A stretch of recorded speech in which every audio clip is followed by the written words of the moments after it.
Move right into our next session with Sharon and Lindsay from EZPZ. I'm going to link to their site in just a second. This is they have some phenomenal products, and if you've got a little one in the house, I think it's a year or younger, right, Lindsay? Yeah. You're great. Yeah. Keep going. I don't want to stop you. Well, then I think these are some of the things that you'll want to be going shopping for. And Sharon, I asked earlier, how can you tell what somebody's age is? And here it's like, how can I tell what their child's age is? This site has search by age functionality, which I absolutely love, and I think is missing in a lot of kids' sites is sorting out your product lineup by the age. So with that said, I'm just going to go off in the distance and let you two talk about EZPZ and how it got started and all of that. Thank you. Yeah, that sounds great. Hi, Lindsay. How are you? I am doing great. How are you? I'm great. Thanks so much for taking the time to chat today. I'm looking forward to hearing all about the business and sharing with everyone on here a bit about what is driving your massive growth. Yeah, absolutely. And I've learned a little bit through the sessions I've been watching. So it's been great for me as well. Awesome. So as you like to say, it all started out with a mess. Tell us a little bit about the story of EZPZ. Yeah, so my name's Lindsay. I'm the founder of EZPZ. And just a little bit about myself before I get into EZPZ. I spent my career in corporate America. Never thought I would be an entrepreneur. It wasn't really in my career path or my vision of life. We had 3 boys under the age of 3 back in 2014. And one night at dinner, my husband was just frustrated and we just said, there's got to be a better way, something that the kids can't toss and throw. And so it's very much the cliche inventor story. I started looking online and realized nothing existed. The suction bowls didn't really work. And so I came home from work that day and I taped a bowl to a piece of paper. And I told my husband, if anyone can do it, I can do it. And, I can create my own company. My personality is very all or nothing, which I always say is a blessing and a curse. And so really once I made up my mind, we were off to the races and we launched our first product, which is the Happy Mat, which this is our largest footprint item, and it's geared more towards toddlers, talking about age. But at the time, we had 2- and 3-year-olds, and this was the product. After 6 months after having the idea, we launched on Kickstarter and at the ABC Kids Expo, a trade show for juvenile products. And our mission at the beginning was all about less mess and more fun. I wanted to make life easier for parents. And so I love this because it catches the spillage on the outside. So I could just have something that contained all of the mess. I could leave on the counter. It looks stylish because our colors are more muted and not as, things have changed so much in the industry over the last 6 years. But at that time, there was nothing stylish, that was geared more towards the home. And so we launched this product and have over the last 6 years have really grown with cups and utensils and innovative tools to make mealtime less messy, but also the tools that are developmentally appropriate for kiddos, which is a huge part of now what we do at EZPZ. That is awesome. And where did you get your funding from? Yeah, so we actually are self-funded. We are still self-funded and we have bootstrapped our way over the last 6 years. And so we actually have not gotten external funding.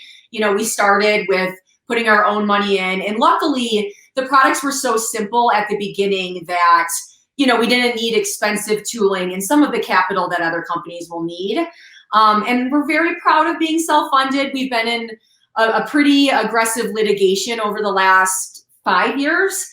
And so a lot of our expenses were going towards legal and not as much on marketing. But luckily, we're starting to now spend more time and energy on marketing, which I'm sure I'll talk about today. Yes, we're definitely going to talk about that. But really quickly, so since you said you were self-funded, tell us a little bit about your Shark Tank experience. Okay. So we went on Shark Tank back in 2016. And we filmed it in 2015. So that was a year after having the idea. And so I had a lot of swagger when I went on Shark Tank too, because we're so much bigger now than we were. But really at the time when we went on Shark Tank, we didn't need necessarily cash. We went on for licensing opportunities. So I didn't necessarily know the licensing market. We, at the time, didn't have our pet company. We now have a sister company called Ono Friends. It's ONOFRIENDS. And it's products for your furry animals. So cats and dogs of mat with bowls that have a removable bowl as well. So I thought I'll go on Shark Tank and someone will want to do the pet line and take it.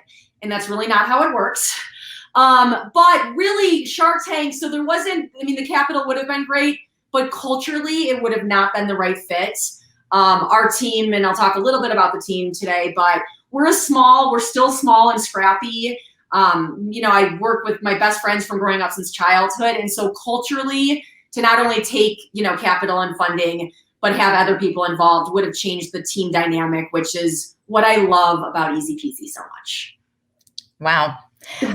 So we'll talk about the team in a minute, but we saw your main product. Tell us a little bit more about what your product line looks like and what your customers' buying behaviors look like.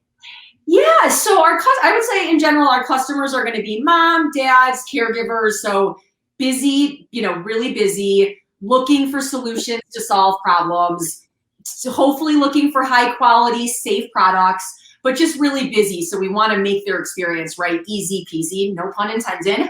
And that's why we do love LimeSpot. And as our product line has expanded, it's actually opened up some great marketing channels as well. But we have cups and spoons now as well. So we started with the mats. Now this is a tiny cup. This is our tiny cup.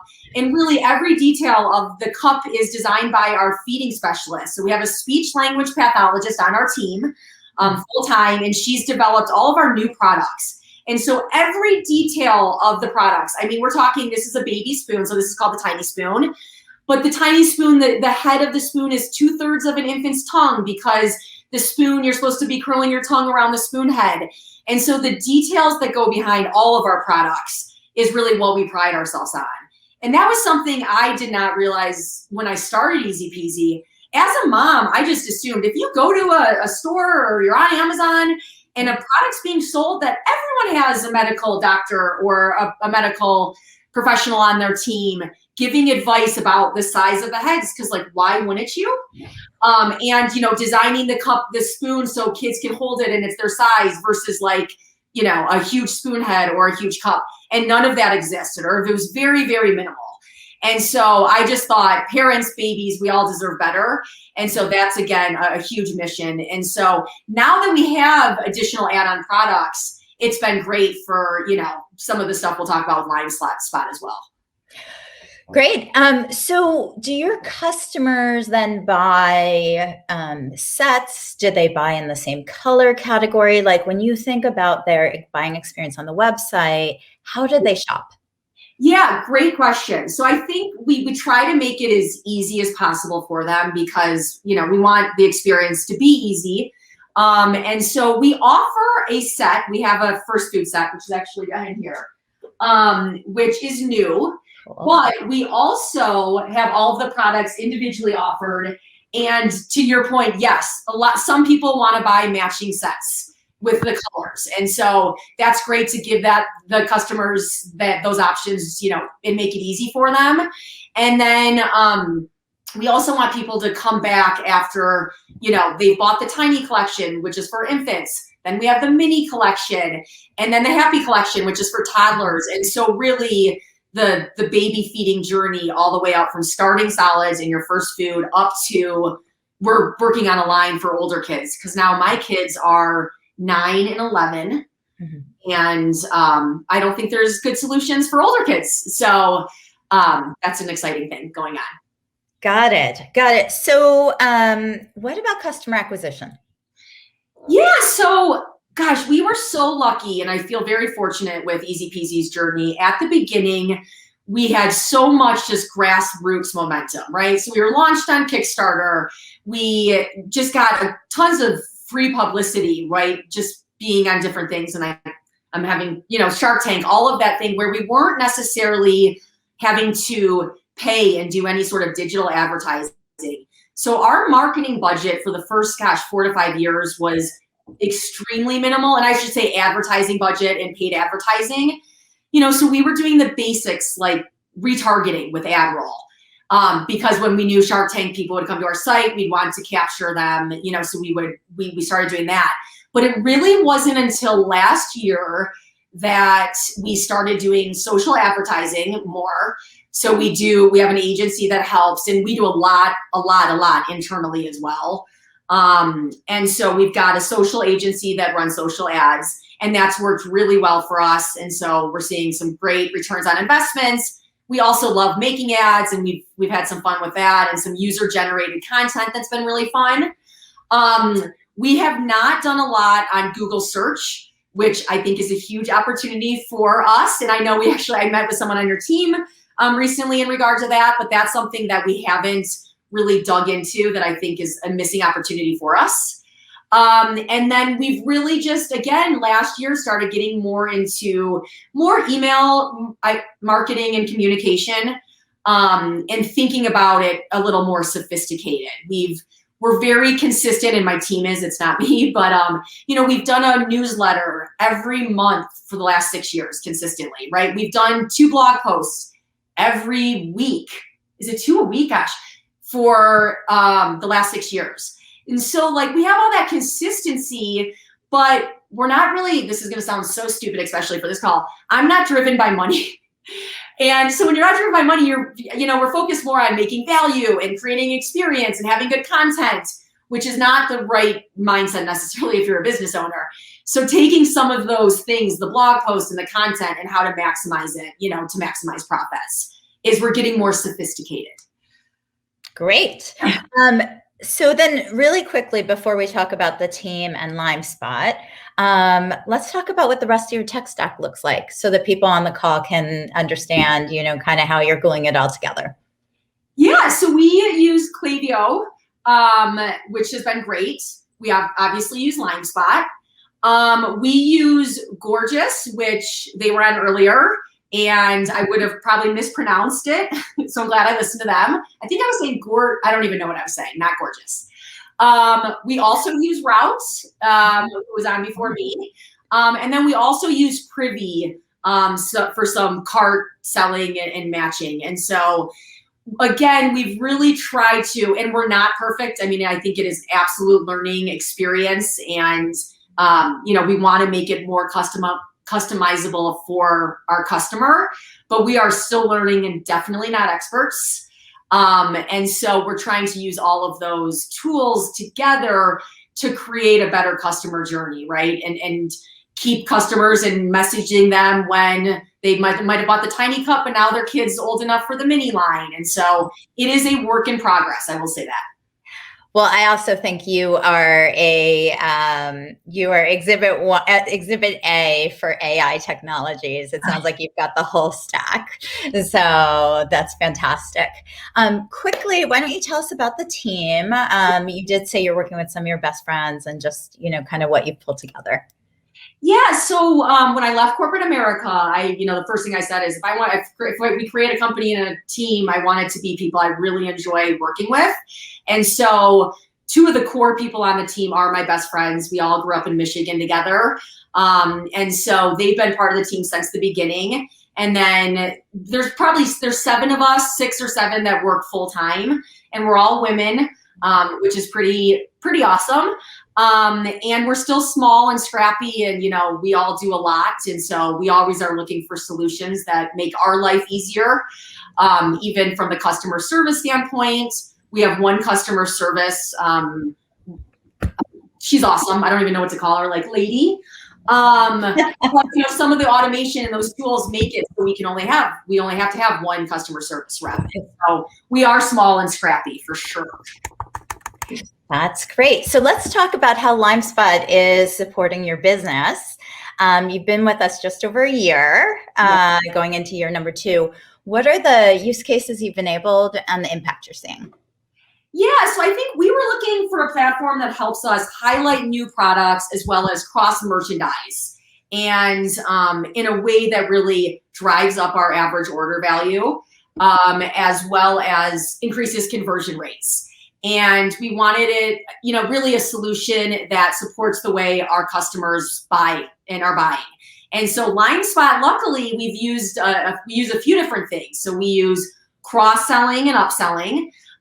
We use product bundles. So you may like, some of those, or the color matching. And so to your point, if you're buying, a coral tiny spoon, we're going to show you other coral products that match those products. So it makes it very easy for the customer to click and buy. And so really we've had a lot of success. I could give you some of the stats if you want. I'd love that. Yeah. So I had Kira, so I do not work on the day-to-day with LimeSpot, but I've been told the team is great. I've been on a few calls and really it's easy to work with. But 17 or 18% of our monthly revenue comes from LimeSpot and upselling, which is I think pretty impressive. We've also increased conversion rates, and that basket size I just think is huge. And so, if people are buying a mat, they buy a cup because we're showing them an easy way and really trying to tailor the customer journey and customize it to make it easy for the customer. So. Got it. Thank you. I'm very happy to hear that you are happy with our product, and also I'm not involved in the day-to-day. Tell me about the effort. I think a lot of people will want to know what the effort has been for your team in using the platform. Yeah, I would say in general, we've got a great representative from your team. And I think that's key from a lot of these different platforms that we use is we're not experts, and we don't pretend to be, and we never will be. And so to be able to lean on folks at LimeSpot or some of the other platforms to help us either create different campaigns or let us know what's available, what we could be doing. We actually had a great call with some folks on your team a few weeks ago, just some of the new stuff that's coming out in email marketing that we're always welcome, to suggestions and what we can be doing better. So I've been told great things about the platform, about how easy it is to implement and use. And we do some customization on the end. And again, we've got a web developer that just works part-time. And so, she's able to help where we need to implement some of that stuff. And as well as our creative lead who really manages the partnership. Got it. So would you say how much of your time, like week to week, do you feel like your team spends a lot of time in this, or are you able to set it and forget it? I think setting and forgetting, but I don't know for sure. I think a lot more, but no, we don't have enough time to even be dealing with things that take a lot of time. So I think the initial phase of anything and getting it up and running is always the hardest part. And then strategically thinking, and we were talking some about the customization and the content personalization, being strategic around that and what do we want to achieve. We also haven't done a lot of testing, which I know is available in the platform. And so A/B testing that we could probably be doing to even maximize what we're doing even more. So there's probably some room for improvement, but in general, it is more of a set it and forget it once you get everything kind of done in the back end. Awesome. So I did hear your team was talking about coming on board with segmentation, our segmented experiences, content personalization. And I just want to tie it back to the question that Derek asked this morning about, age information and, how to think about this. I think we are going to be able to, with you, set the collections and show different information based on the customers that are coming in the door. So I'm really excited to enable your, age groups even further with that. Yes, absolutely.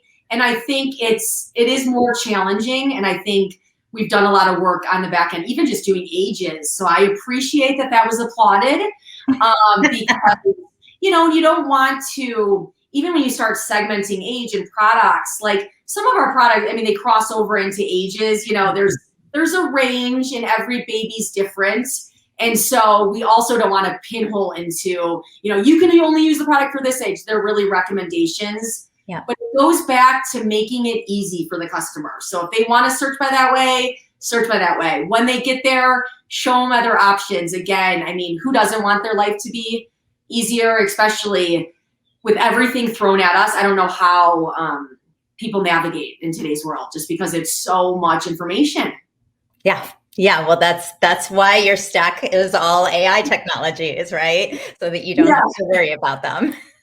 Well, and what's funny is about AI, when you think about AI, right? I think about like robots, and I know it sounds so silly because this is probably what you do every single day, but I don't necessarily, now that I've realized more how we're incorporating it is it AI, but I never thought of it as AI before because I think of robots. Yeah, absolutely. So I'm going to throw out one more stat for people because I saw that the 17% has gotten some talk going, and just say that in looking at your stats, we're seeing almost double the conversion in the content that's coming, in the content that is LimeSpot driven. So super excited to be able to drive that kind of growth for you guys. Thank you. I mean, I'm really impressed with what you've built. So I'm feeling very grateful. Awesome. Our time is almost wrapped up, but okay. I did see a question in here that's for you about 2 questions. Derek, do we have time to hit these 2 questions? One's about technology budget and one's about designing for kids with disabilities, or are we way over? Let's tackle the designing one here. The AI technology one is like, I mean, this is my question. Oh yeah, no, this is just how much a year they budget. Is we don't actually, I'm embarrassed to say it, but I don't know the actual budget that we have for technology. I'd have to get our P&L and look. So I don't have that off the top of my head, but I could follow up and let you know if you want to send it out. Yeah. I think from the designing with disabilities, if I can take a crack at that, it is just the heart of EZPZ. And when we started, so we have 3 neurotypical boys, created the Happy Mat, and here I'll show you. You can't, it self-seals, so if you can see, you really can't get it off the table. And so really quickly when we started, we got Dawn, our actual feeding specialist, reached out and said, you're going to change so many lives. I've been doing speech feeding therapy for 25 years. I duct tape bowls to tables now that kids are going to be able to eat independently. And so when we launched EZPZ, it was such a big part of what we did at the beginning of just using kiddos with disabilities in our advertising, making sure all of our products are not only designed for neurotypical kids, but kiddos with disabilities. And so it's still a huge thing what we do. We focus a lot on the special needs community. And my heart is so full with some of the messages we get and continue to get of, my 5-year-old never ate independently and now they can eat independently. I mean, life-changing type messages, which is pretty gratifying. Well, Lindsay, thanks again. I love what you're doing and changing the lives of so many families. And I really appreciate you taking the time. Thank you. I really appreciate it. Have a good day, guys. It was great having you both. Awesome. And one final thing on that, how to budget for AI components, since my entire job is understanding technology and therefore kind of making the roadmap of when to implement tools. I would just say one kind of final thought on this is don't think about budget. You think about what you can invest into technology and how each individual component of technology is going to have a return on that investment, and how long will it take to recoup that return on investment, as well as what kind of resource allocation do I need to put into this tool to make it successful. So Lindsay was saying that a lot of the AI tools like LimeSpot are almost completely set it and forget it, and therefore she doesn't have to worry about putting in 20 hours a week to make that 70% of sales revenue from it. It just happens naturally. So that means that there's a low cost to internal resources. We already heard from LimeSpot directly about it being relatively easy to set up a tool like that. And it sounds like it increases conversion rate, pretty much within the first month. So if you're, an established store with a larger catalog, let's say even 20 products, but 30, 40, 50, hundreds of products, that need to be kind of optimized for, and you've got traffic. So maybe you're doing 20,000 a month in sales or 30,000 a month in sales. then a tool like that is likely going to have an ROI. And it's just a question of when do you want to invest in it? When do you have the time to do that? Is there another tool that you should install first, and so forth and so on? So that's how I think about investing in various technologies and then waiting to recoup. And that is the other thing. Like you might have to put some money up front to invest in a technology. You might have to put some time up front to invest in a technology. And it's, will this return on investment happen after the first month, 3 months, 6 months? Some tools kind of change more than others. And you'll see a couple more that we're going to showcase later